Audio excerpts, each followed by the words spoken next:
Hello, English 102 students, and welcome to week 7.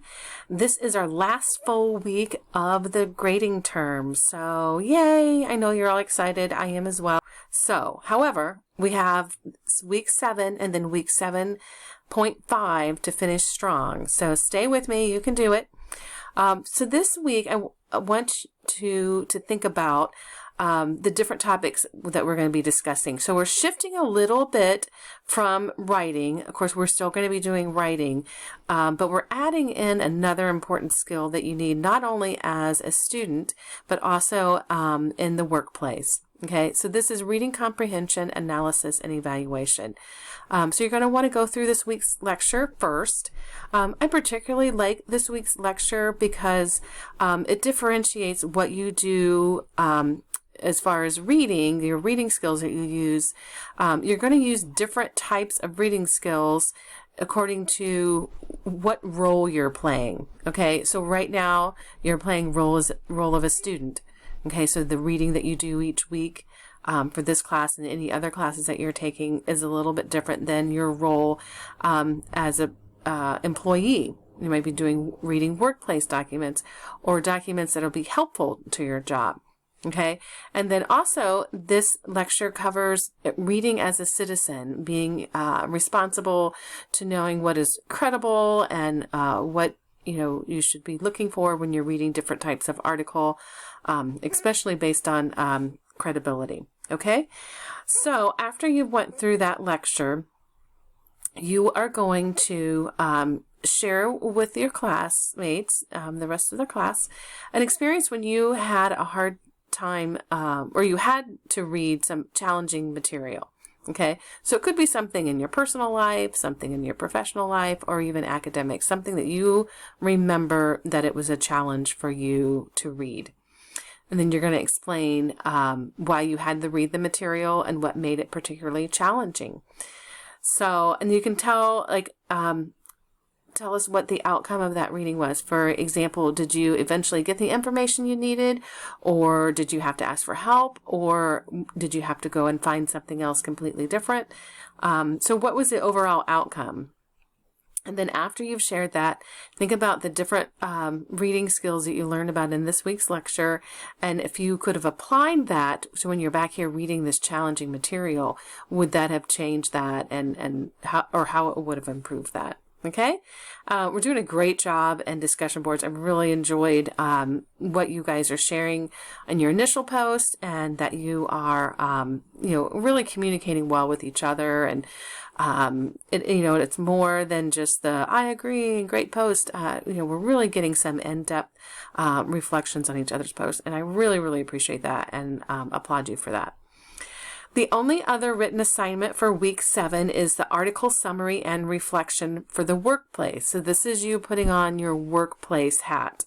So I already have these pulled up, but you're going to find this first article here, first document is the week 7 article summary and reflection. So this is your assignment document. Okay, so you're going to pull that up, and I already have it pulled up here. And this is it right here. So this is worth 15% of your grade. So it's a pretty good chunk. So you want to make sure that you're doing your best on this, especially as we end the end of the term, because there's not going to be a lot of time to make up for if you don't put your effort forward. But I have great confidence in all of you that you will do that. All right, so this is the scenario. You've been asked to contribute to your quarterly department newsletter, which includes a regular section on wellness in the workplace. To prepare for your contribution, you have decided to research the benefits of using emotional intelligence in the workplace. You came across a very good article that you would like to utilize for your contribution. This article is entitled Emotional Intelligence at the Workplace, and it was written by Manavi Pathak for the publication of Human Capital, a Human Resources magazine. This article was published in February of 2013, and it was on pages 54 and 55. So one of the reasons all of that information is included because you're going to be writing an APA reference entry for that. So that stuff's important. It should also be listed on the document. So here are the steps you're going to take to create your summary. Okay, so 5-point summary. So you're going to preview the article. You're going to ask yourself some essential questions that you hope to find out. Now these two tasks are before you even start reading. And then third, you're going to read the article carefully. If you need to take time to highlight, underline, or look up words or find the answers to what you've already asked yourself. Okay? So mostly if you're going to be summarizing an article, it's going to take more than one time to read through that. Okay? So the next step is going to be review it again to make sure that you have that. I would think you would have at least read this article twice, if not 3 times, and it's very short. It's only 2 pages. So you're able to make sure that you've captured everything that you need to for this assignment.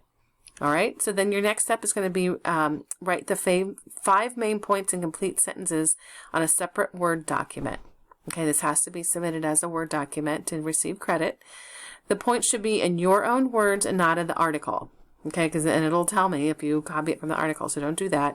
I want to know what you have to say. Okay, you can either list the main points next to a bullet or a number, or if you prefer to write it in paragraph form, you can do either one. And the last thing that you're going, or not the last thing, but the next thing that you're going to be doing is to use APA format. Here's an example here. So you have the last name of the author, their first initial, and then in parentheses the year and the month. The title of the article in sentence, which is written like a sentence, meaning it's not all capital letters.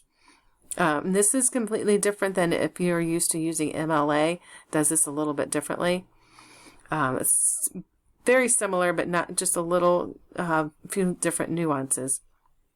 The title of the magazine is in italics, and the page numbers, and then you have a period at the end. Okay, so then here's something, here's kind of an idea of what it would look like. All right, so your entry should look similar to this. If it goes on to 2 lines like this one does, you see how there's a hanging indent. So you have this line is starting over here, and then the second line is indented by 5 spaces. Okay, so then the last step is the reflection part. You're going to reflect on the process that you used to create this article summary in a paragraph of at least 75 words. You can consider the essential questions below to help guide you on this reflection. What worked well in this process for me? How did I write the summary differently than I have in the past, since you read the different strategies in this week's lecture? So hopefully you are summarizing a little bit differently. You're including new tasks. And why are critical reading, summarizing, and citing skills important in the workplace? Okay, so that's the last part. So you do not have to write it exactly like this. Some of you prefer writing in paragraph. You can also use the bullets or numbers. So if you wanted to help you on your new Word document, you could copy and paste this part and then open a new Word document and put it in there if you would like to help keep you organized. Okay, I was making sure that was opening. So then you can just put that in there, and then you can paste that. Oh, I don't think I pasted it. Let's try that again. Copy. And where's my new Word document? So you can right click. Okay. So you want to get rid of that because you don't need that. Oops. So then this would be the first point of your 5 points that you're going to be making. This is the very first point. Okay, so this may be 1 or 2 sentences, each of these ways down. So then you're going to do all 5. Then you're going to put your APA reference. Remember last name. I'm not going to do all of it for you, but first initial. And then you'll have to go back to this page here to remember how to do that. Remember, it's up here for the information from the article. And then finally, you would write your reflection at the bottom. Okay, so one other thing that I wanted to show you real quick is the actual article itself. This is the article, week 7 article, Emotional Intelligence in the Workplace. Okay, so I have it pulled up here. It's very short. You're going to read through this. And here's all the copyright information. Here's everything else you need to know. All of the information is in the other Word document as far as the entry. Okay, so, oh, here's your lectures you're going to be looking at. So, great. So you have, this week you have the lecture, the discussion, and the article summary, which is summarizing the article that you read here using what you learned here. So let's have a great week, and I look forward to seeing you in class this week.